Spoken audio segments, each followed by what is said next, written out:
بھی بار بار دیر تک بیٹھنے کی سعادت ملی، اور چند لوگوں کے ساتھ، خواص کے ساتھ،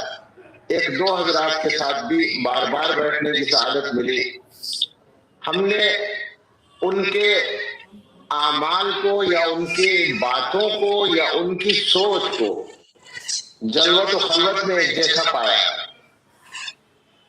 کہ آپ ان کی شخصیت کی کلید اس واقعے سے پا سکتے ہیں کہ وہی ایک زمانہ چل رہا تھا تکلیفوں کا، فتنے کا، شاید 2-3 سال گزر چکے تھے۔ مکہ مکرمہ میں ایک دن میں نے عرض کیا کہ مجھے وقت چاہیے، تو مغرب کے بعد حکم فرمایا، میں حاضر ہوا، اور کوئی اور نہیں تھا اس وقت میں، غالباً ایک خادم شاید ہوں گے جو پیچھے کے حصے میں بیٹھے تھے، یا کوئی نہیں تھا۔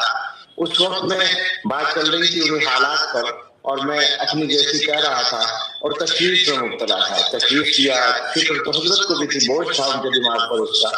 پھر اچانک ان پر ایک کیفیت طاری ہوئی، اور اس کیفیت میں انہوں نے میری طرف دیکھا اور یہ فرمایا کہ مولانا، میں نے اپنے اللہ سے ٹوٹ کر محبت کی ہے، اور اس محبت کو ساری دنیا میں عام کیا ہے۔ مجھے یقین ہے کہ اللہ تعالیٰ اسے ضائع نہیں کرے گا۔ یہ الفاظ سننے کے بعد میری کیفیت جیسی ہوئی، میں نے دونوں ہاتھ اٹھا کر جیسے بڑی بے تکلفی سے کوئی بات کرے، میں نے عرض کیا کہ حضرت بس اب کسی بات کی ضرورت نہیں ہے، انشاءاللہ سب خیر ہوگی۔ اس سے آپ اندازہ کر سکتے ہیں ان کی شخصیت کا۔ اللہ تعالیٰ اپنا فضل فرمائے،